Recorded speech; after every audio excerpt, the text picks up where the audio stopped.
So this is based on joint work with Andrea Kunkov and work with Mina Aganagic. They both live here. So the talk is about categorification of knot invariants. And in the talk, I will explain how a six-dimensional little string theory leads to a unified approach to the problem. More precisely, we'll find that it actually leads to three different approaches, two of which are based in geometry. And string theory will also not just provide them, but also explain how to relate them. Now, some of the approaches that you'll find have the same flavor as those that appeared earlier in work of mathematicians, Cummins, Howden, Heisman, Smith, and Webster, although this story is really completely independent of their work, so it's possible this details differ. So to begin with, it's useful to recall some well-known aspects of knot invariance. So to get a quantum invariant of a link, one starts with a Lie algebra, which we'll call LG, and a coloring of strands by representations of the Lie algebra. The link invariant, in addition to each choice of the group and its representation, depends on one parameter, kappa, here. Now, I would show in the famous paper from '89 that knot invariance comes from Simon's theory with gauge field based on the Lie algebra LG, and in fact, it's from level kappa. Now, in the very same paper, he also showed that underlying Thematic theory, there is, in fact, a two-dimensional conformal field theory with F-minus current algebra symmetry. LG has that level K. So, the basic conformal law of the F-minus algebra, what the reason A is the Hilbert space of Simon's theory on A times time with a Wilson line operators inserted where the function is. Now, to eventually get a variant of knot R3 or S3, we want to take A to be a complex plane with punctures. Now, that's equivalent, but for our purposes, it will turn out to be better to think about A as an infinite cylinder with punctures at finite points. Now, corresponding to conformal blocks of the F-bound algebra, a correlated chiral vertex operator would look like that. So a chiral vertex operator is looking for finite dimensional representation of and it adds a puncture at the finite point of A, of the Riemann system of A. Now, punctures of zero at infinity are labeled by pair of highest weight vectors of Riemann modular spaces of the algebra. So you get a correlate. Now, the space of conformal blocks is a vector space. And the dimension of the vector space in this case is that of a weight new subspace of the representation, which is the tensor product of all representations associated with points. So which weight? The weight is the difference between the weight new and new prime. Now, you get a finite dimensional space of conformal blocks because you have choices of intermediate Riemann modular representation as pursued as correlator from pieces. So, the Simon result on A times an interval in the presence of braid gives rise to corresponding quantum braid invariant. Now, the braid invariant you get is a matrix, literally so, a matrix that describes fractions of the space of conformal blocks along the braid. Now, to understand what it means to transport a space of conformal blocks along a path corresponding to the braid, a following perspective on conformal blocks is helpful. So, instead of characterizing them as correlated with chiral vertex operators,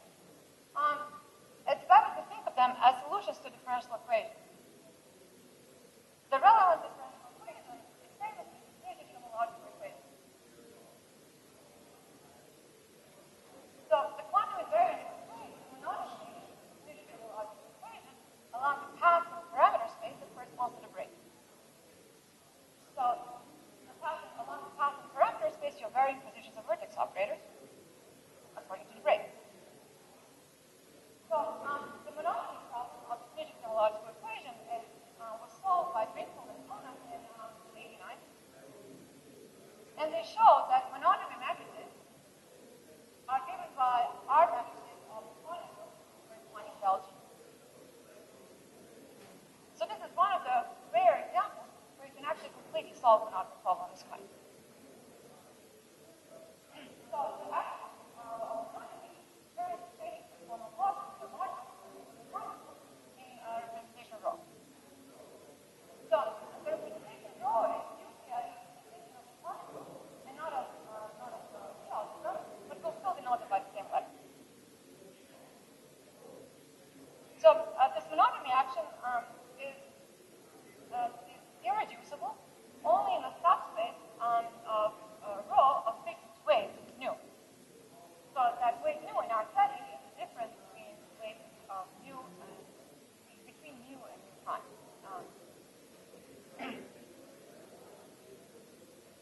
So this perspective leads to a quantum invariance not only of grades, but also of knots and links. So any link can be represented as the closure of one grade. Here, I'm not really trivial, but it's hard to draw a complicated knot in study, so forgive me. So, corresponding quantum link invariance can make itself of a gradient taken between pairs of conformal blocks. The pair of conformal blocks that define between each element corresponds to the top and the bottom of the string. So now, the conformal blocks, psi in and psi out, are very specific solutions of the field topological equation. They're very specific conformal blocks that describe pairwise utility of pairwise utility of vertex operators into copies of trivial representation. So if you want to get that, then necessarily you're interested in fact in the subspace of rho of total weight 0. Now, to categorify quantum not pair, what one would like to do is to associate with the space of conformal blocks at a fixed time slice a bi-graded category, and to each conformal block an object of this category.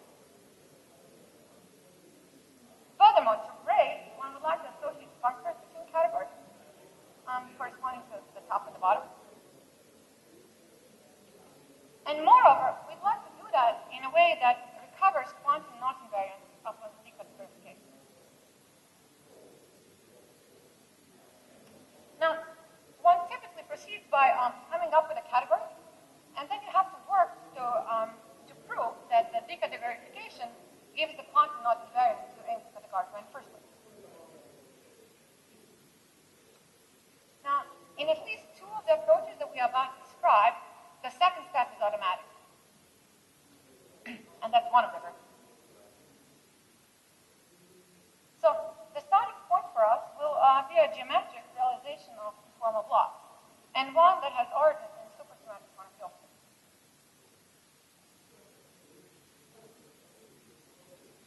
Now, this is not readily available. So, and in fact, we'll find not one, but in fact, two such geometric interpretations of conformal blocks. Now, to explain how they come about, because it's not readily available, and to find relation between them, it's useful to ask a slightly different question first. So, namely, we'll first ask for the geometric interpretation of two conformal blocks of what's called the quantum affine algebra, which is Q deformation of the affine Lie algebra.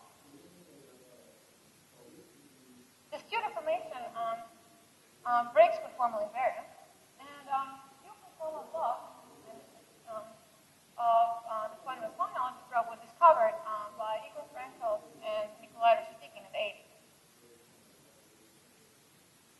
So the Q conformal blocks are defined as correlations of chiral vertex operators, just like in conformal case, except everything is Q deformed. All the vertex operators are Q deformed. Now, just like you can define conformal blocks of the affine Lie algebra as solutions of the clear-dic homological equation, you can define Q conformal blocks of the quantum affine algebra as as solutions to what's called the quantum kinetic-demological equation. This quantum kinetic-demological equation is a different equation, which reduces to the kinetic-demological equation in the conformal limit. The deformer. Now, it turns out that Q-conformal blocks of the quantum-affine algebra have a geometric realization, and one that originates in a supersymmetric gauge theory. So it's particularly simple. Let LG be a simple list Lie algebra, so that L stands for Lagrange dual, and in a simple list case, LG and G are the same. So this particularly means that G is of the AD types. Now, you can in principle generalize this whole story to the non-simple list case, but I won't have time to describe this in this talk, and it's also fairly straightforward. So from now, G is a simple list algebra. So the gauge theory we need to get Q-conformal blocks of the quantum-affine algebra is a three-dimensional quiver gauge theory with n equals to 4 supersymmetry. The quiver diagram defining the theory is as usual collection of nodes and arrows between them, and here it's based on the Dynkin diagram of G. So the quiver encodes the gauge symmetry and the global symmetry and representations of matter fields that are charged under it in the usual way. And for us, the quiver is fixed. It's fixed by the space of conformal blocks you want to study. So the ranks of the vector spaces V and W, so V determine the gauge group and W the flavor symmetry group, are determined by the pair of weights associated with representation Prof, which Q-conformal blocks transform in. So lambda is the highest weight, determines the flavor symmetry, and the weight nu is the weight of the subspace of the representation of rho that conformal blocks actually transform in. That determines the gauge symmetry by the following simple formula. So solutions to QK's equation turn out to be supersymmetric partition functions of this three-dimensional quiver gauge theory on C times S1, where C is just a complex plane.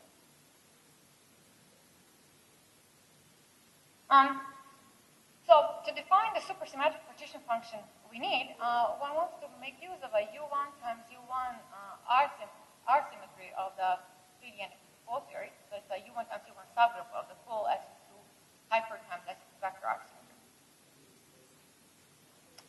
And all ingredients in the Q-conformal block turn out to have a gauge theory interpretation. The set P of the QK's equation is the parameter by which C rotates as you go around S1 in three-manifold, in C times S1, where the gauge theory lives. And to preserve supersymmetry, this rotation is accompanied by a holonomy around S1 of the U1 vector R symmetry. The parameter H bar is the holonomy around the S1 of the off-diagonal U1, which is actually a global symmetry by now. The holonomies associated to masses of fundamental hypermultiplets are the positions of vertex operators. You have as many holonomies as there are punctures on the Riemann surface. And the highest weight vector of Riemann modulo mu is related to the holonomy of the global symmetry associated to phi Laplace parameters. So in the quiver, we've fixed the weight. So then, having fixed the weight, mu determines mu prime. So there's nothing else to vary. So the partition function of the quiver gauge here in C times S1, which of course has been studied by physicists, also turns out to have a precise mathematical formulation in terms of quantum K theory of a Nakajima quiver variety X. So this Nakajima quiver variety is simply the Higgs branch of the gauge theory.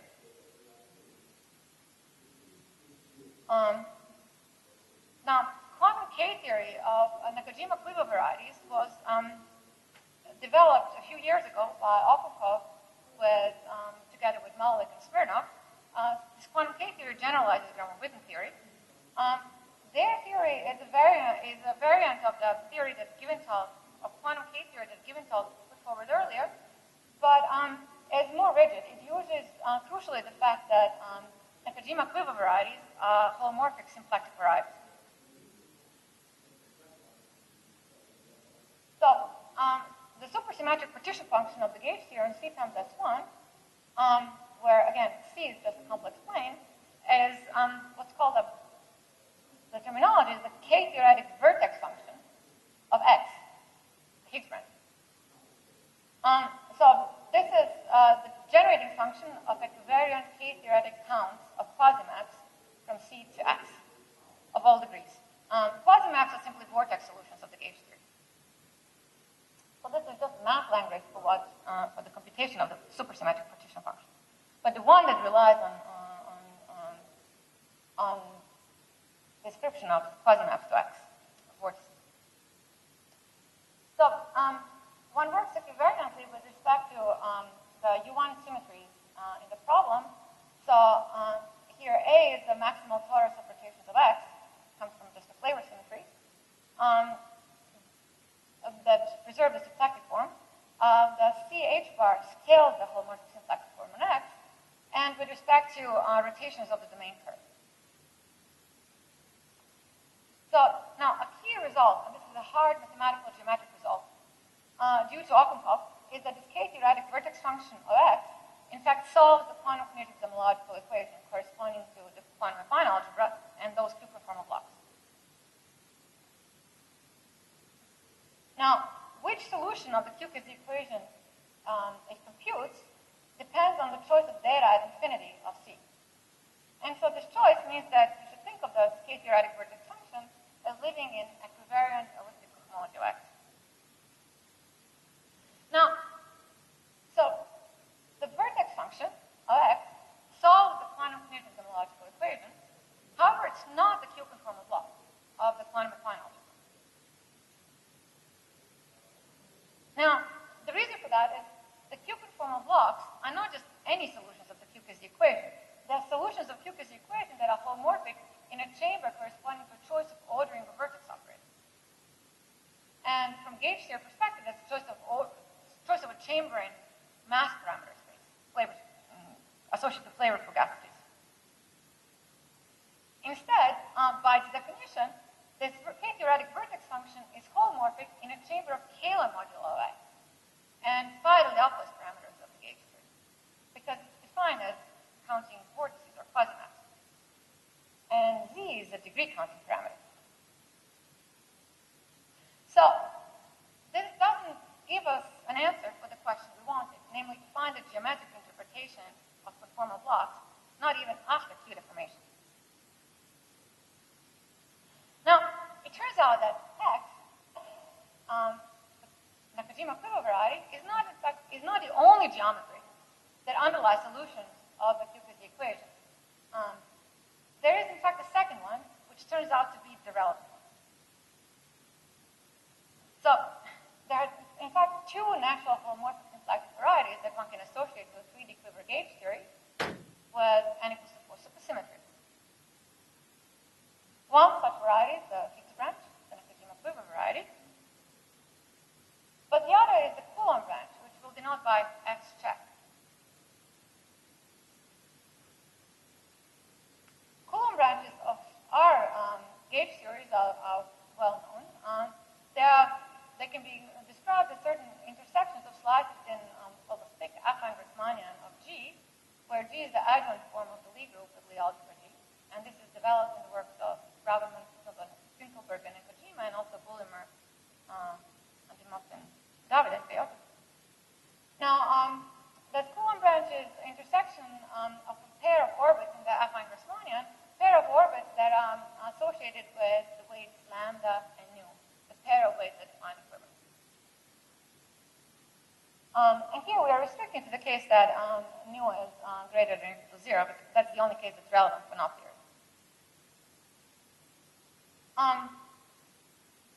Now, the two homomorphic symplectic varieties, X and X track, in general live in different dimensions, and between them, the role of scalar and equivariant parameters get exchanged. Bad alphas and math parameters are exchanged. Now, the math is a fundamental hypermultiplet of positions of vertex operators, so that equivariant moduli on the Higgs branch, X, and scalar moduli on the Coulomb branch, X check. Now, another way to think about X check is as the moduli space of G monopoles on R times C, where lambda is the charge of singular monopoles and nu is the total monopole charge. It's in fact a more elementary but more abstract way. So in this language, the positions of vertex operators on the Riemann surface are complexified positions of singular monopoles on R in R times C, and all the monopoles sit at the origin of this complex plane because its rotations is the symmetry we'd like to preserve. And it's crucial in defining here. Now, three-dimensional meter symmetry leads to relations between certain computations on X and X track. This is referred to as symplectic duality in some of the literature that on the subject, especially the math literature. Now, what one physically expects to be able to do is to compute the supersymmetric partition function of the gauge theorem C times S1 by starting with the sigma model to either X or X check with suitable boundary conditions at infinity. What Andre and I prove is that whenever it's defined, the K-theoretic vertex function of X check solves the same QKZ equation as the vertex function of X. So from perspective of X check, the QKZ equation is the quantum difference equation because the A variables, the positions of vertex operators, are scalar variables of X check. So the quantum difference equation is the K-theory analog of quantum differential equations of Gromov-Witten theory. Here, quantum refers to the quantum homology cup product that it's used to define. Now, while vertex function of X and X check solve the same QKZ equation, they provide two different bases of its solutions. So while the vertex function of X leads solutions of the QKZ that are analytic in the Z variables, but not in A variables, the vertex function of X check does the exact opposite. So so given that, we can return to the question of our main interest, which is the geometric realization of conformal blocks of the affine Lie algebra. So for this, we simply need to take the conformal limit. The conformal limit that takes the quantum affine algebra to the affine Lie algebra, and the QKZ equation to the corresponding KZ equation. So this limit amounts to taking H bar to 1, P to 1, Z to 1, keeping kappa, A, and mu fixed. So basically keeping fixed the data of the conformal block.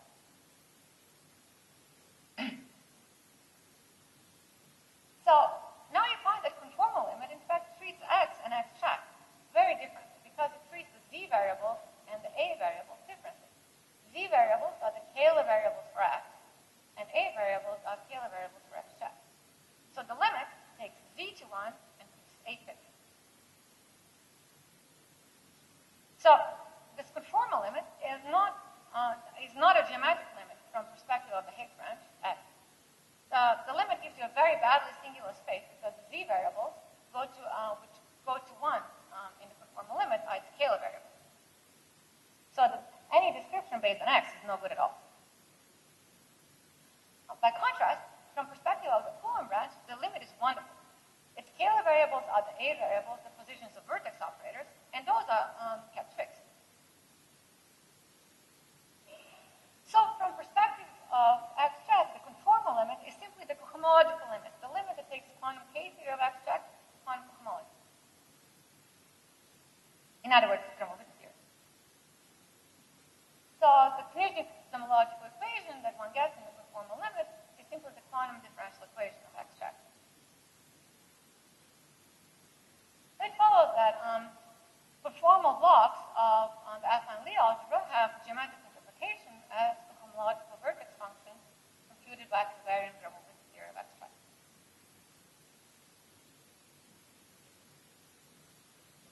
Now, the homological vertex function counts homomorphic maps from C to X check, working equivariantly with respect to a torus that's associated with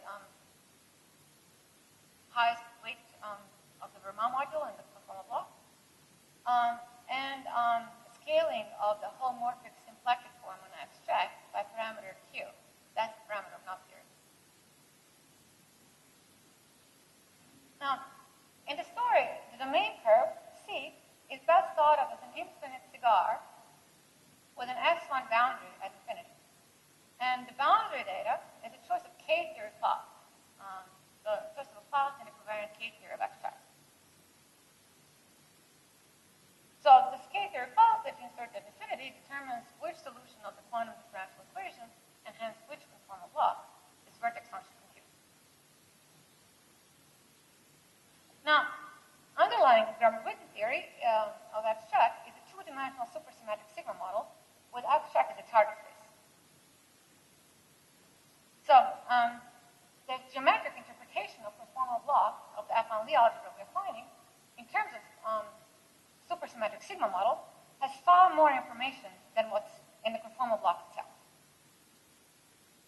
So, the physical meaning of this vertex function is the partition function of a supersymmetric sigma model. We target X check on C, on the cigar, where to get the vertex function, you have A-type twist in the interior of C, and at infinity, you place a B-type boundary condition. A B-type boundary condition corresponding to the choice of this K-theory class. Now, the B-type boundary condition is the B-type brane on X check. And the brane you need to get the vertex function is an object of equivariant of the derived category of T equivariant coherent sheets on X check. And which object you need? Well, the one this K-theory class Gromov-Witten theory uses. So the choice of a B-type brane at infinity then is what determines which conformal block of the affine Lie algebra the vertex function computes. So now from perspective of X check, the action of braiding on the space of conformal blocks is the monodromy of the quantum differential equation along the path B in its scalar moduli. So varying positions of vertex operators is the path in a scalar moduli. So monodromy of the quantum differential equation acts on the vertex function, while its action on the K-theory class is inserted as a boundary at infinity. Now, there's a theorem due to Bezirkadnikov and Popov which says that the action of braiding matrix on equivariant K-theory by monodromy of the quantum differential equation lists the derived autoequivalence functor of the derived category of T equivariant coherent sheets for any smooth holomorphic symplectic variety X check. So this implies that whenever X check, our Coulomb branch, is smooth, the derived autoequivalence functors categorify the action of R matrices of the quantum group on conformal blocks. It also implies that to get from derived category, you get categorification of knot invariants and links, because these you can express as matrix elements of the braiding matrix between pairs of conformal blocks. So if you denote by F in and F out the branes that give rise to conformal blocks, psi in and psi out, and by V of F in, the image of F in under the braiding functor, then the matrix element that computes the knot invariance is the partition function of the B-twisted sigma model to X check with a pair of B branes at the boundary. And the corresponding categorified link invariant is the graded home between the branes computed in the derived category. So in a addition to the homological grade, which you always have, this theory has a second grade, which comes from the part of the torus section that scales the homomorphic symplectic form we traced here.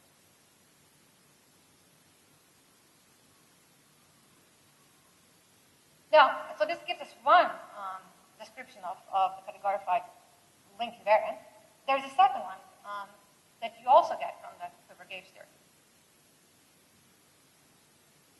Now, what you end up with is a description in terms of a two-dimensional equivariant mirror of abstract. And the mirror description of abstract is, in fact, also a new result. So the mirror is a Landau-Gisbert theory with target Y and potential W. The Landau-Gisbert potential and the target can be both derived from the 3D gauge theory. The potential is simply the limit of the three-dimensional effective superpotential, and it's given simply as a sum of contributions associated with the nodes and the arrows of the quiver. And the target Y is symmetrized product of the Riemann surfaces for conformal block split. Now, one instructive, if somewhat roundabout way to discover this mirror description is as follows. So recall that in the conformal limit, this k-theoretic vertex function of x has no geometric interpretation in terms of x, because in the conformal limit, the scalar variables of x go to 1. However, it doesn't mean that it has no limit. To find the limit, one wants to use the integral formulation of vertex function that you can derive by thinking of maps to x in geometric invariant theory terms. So the integrals come from studying quasi-maps to the pre-quotient and then projecting to gauge invariant configuration, at least integration of the maximal torus of G. These integrals are familiar to physicists. They're just Coulomb branch integrals.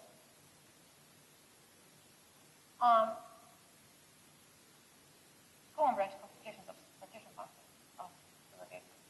So the conformal limit of the k-theoretic vertex function has the following form. So it's of an integral. And the integrals you get just give you, per definition, integral solutions of Canisian homological equation. Because that's the equation that this thing solves in the limit. Now, the function W that enters the integral is the Landau-Gisbert potential, and omega is a self-homomorphic form on the target space. So this potential, as I said, it's easy to derive it from three-dimensional effective superpotential.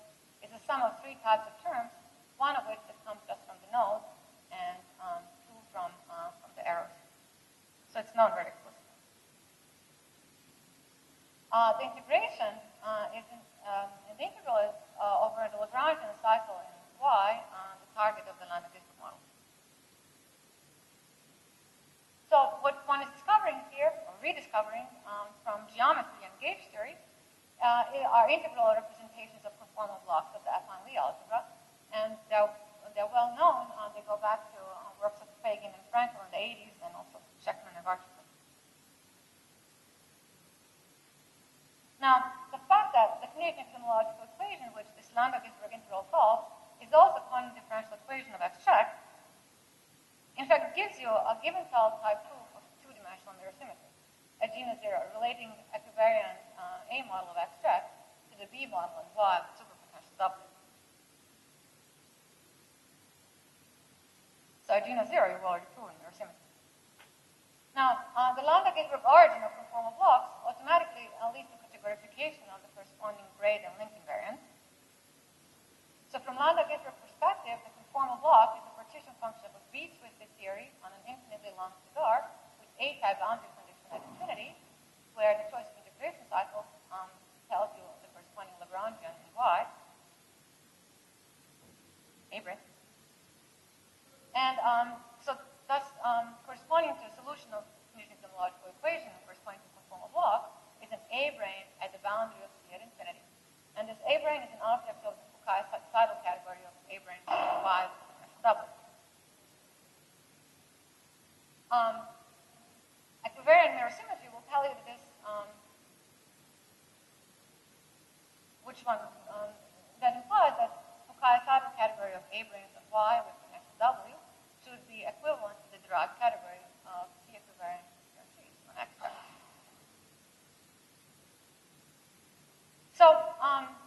get in this way a two-dimensional mirror description of categorified not-invariance based on the precise level category of A branes and Y with this lambda base potential double to be derived. And this description is developed in the work with Ima. Now, the categorified link invariant itself arises simply as the floor cohomology group associated with a pair of A branes, where the second grade here is the winding number associated with a non-single value potential. Now, so far we got two approaches to the problem of categorified non-invariance. And depending on your perspective, it's the solution of the problem, or the beginning if you actually want to calculate things. So now it turns out that there's a third approach that's related to the other two, though it's less tractable. Now, it's important to understand it because what will emerge is a unified picture of the categorification problem and its solution. And it will also demystify a very strange aspect of the story so far, the question of what do three-dimensional supersymmetric gauge theories have to do with non-invariance.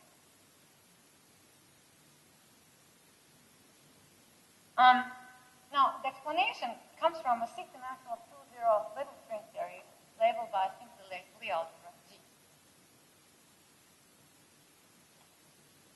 The six-dimensional little string theory is a six-dimensional string that you get by taking type 2B string theory on Y, which is an 80 surface singularity of type G, and taking a limit where you keep only the modes supported at the singularity of Y and you couple the 10-dimensional values. It's a weak coupling limit where you particularly take G string to 0. So the Q-conformal blocks of the quantum Maclaurin algebra are partition functions of 3D gauge theory, and partition functions of 3D gauge theory that they compute turn out to be best understood as supersymmetric partition functions of little string theory with defects that lead to none. So what I want to do is study a six-dimensional 2-0 string theory on a six-manifold, which is a product of A, the Riemann surface conformal block live on, times C. C is the domain curve of the two-dimensional theories we had so far, and another complex plane that's related to H1. So vertex operators that live on the Riemann surface from string theory perspective come from a collection of defects, and these defects are simply inherited from D-branes of the 10-dimensional string. The D-branes that we need to get vertex operators are two-dimensional defects of the six-dimensional string. So they are supported at points where the vertex operators are, and this curve C, and at the origin of this extra complex plane.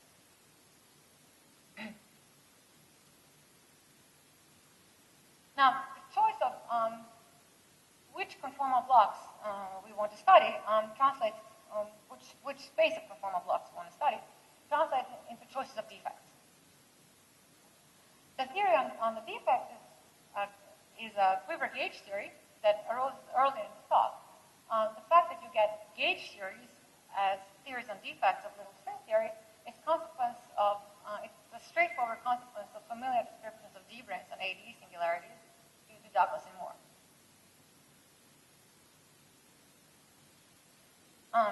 The little string limit turns out to keep all the dynamics of the gauge theory and D-branes, except the only thing it does is it couples the affine node. Anyway, so the curious thing here is that the theory on defects that are supported on C is a three-dimensional gauge theory on C times S1, rather than a two-dimensional theory just on C. And the reason for that is stringing. So in string theory, we have D-branes at points on a cylinder, and you have to include the winding modes. And the winding modes, of course, by T-duality, turn the theory on the defects into three-dimensional quiver gauge theory on C times S1, where the S1 is the dual of the circle in the Riemann surface, where the conformal block lives. Now, in general, partition functions of theories and defects capture only local physics, but here they capture, in fact, everything.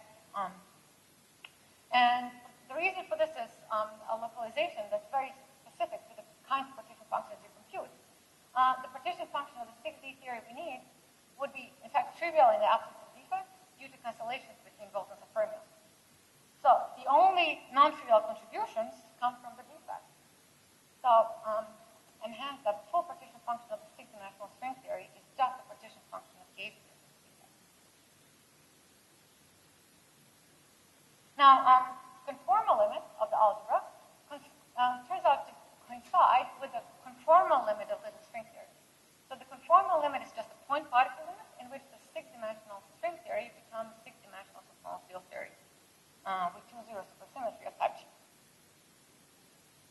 Now, in this point particle limit, the winding modes that made the theory on the defects 3-dimensional instead of 2-dimensional become infinitely heavy. So, and the result is in conformal limit, the theory on defects becomes a 2-dimensional theory, as you see. And the theory you get in the limit is not a gauge theory, but it has these two other descriptions that we derived. One in terms of sigma model to the Coulomb branch, and the other one in terms of a lambda-Gilbert model with potential doubling. Okay. So now, two descriptions that we gave so far, they start by describing the theory on the defect. There is, in fact, a third description that's due to Witten, and it's obtained from perspective of the 6-dimensional theory in the bulk. So, compactified, so 6-dimensional theory in the bulk is a conformal G-type 2-0 theory. But once you compactify it on a small circle, this theory becomes a G-type gauge theory in one-dimensional level. So we'll use that to get a description. So the circle you want to compactify the theory on is associated to rotations of this extra complex plane that seemed boring so far. So you reduce the 6-dimensional theory on this extra circle, and the result is a 5-dimensional gauge theory with gauge group G, that's the adjoint form of the Lie group with Lie algebra G, on a manifold with a boundary, because you reduced it on a circle that's contractible. So the result is a 5-dimensional gauge theory on a 5 manifold, which looks like this, with, as I said, a boundary.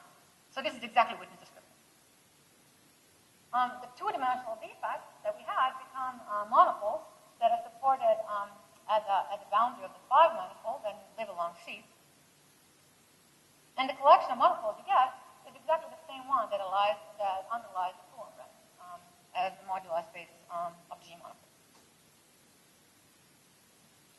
Now, Witten shows that the 5-dimensional gauge theory on this 5 manifold with a boundary can be viewed as a lambda-Gilbert model in C with potential of transaminance type with an infinite dimensional target space corresponding to all G connections on N3 and suitable boundary conditions that depend on the monopole. So the question of which not very study translates into a question of actual boundary conditions of this theory with an infinite dimensional target space. So to obtain non-homology groups in this approach, you end up counting solutions to certain 5-dimensional equations, and these 5-dimensional equations arise simply by constructing, not four, this is a spell check, 4 homology groups of the 5-dimensional lambda-Gilbert theory. Okay, so this is essentially what I wanted to tell you. By the 6-dimensional origins in little string theory,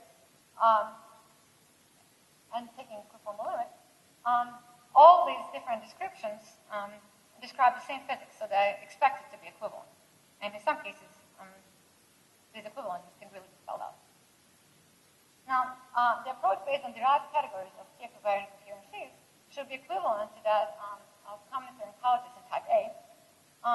The 2D mirror description based on Fukaya cycle category should be related by Calabi-Yau lambda-Gilbert correspondence to the Fukaya category approach of Abuzai, Smith, and Tyler. The idea that this 5-dimensional lambda-Gilbert theory should have a 2-dimensional lambda-Gilbert counterpart was suggested earlier in the works of Gayota, Witten, and Moore, and they pretty much studied the derived class of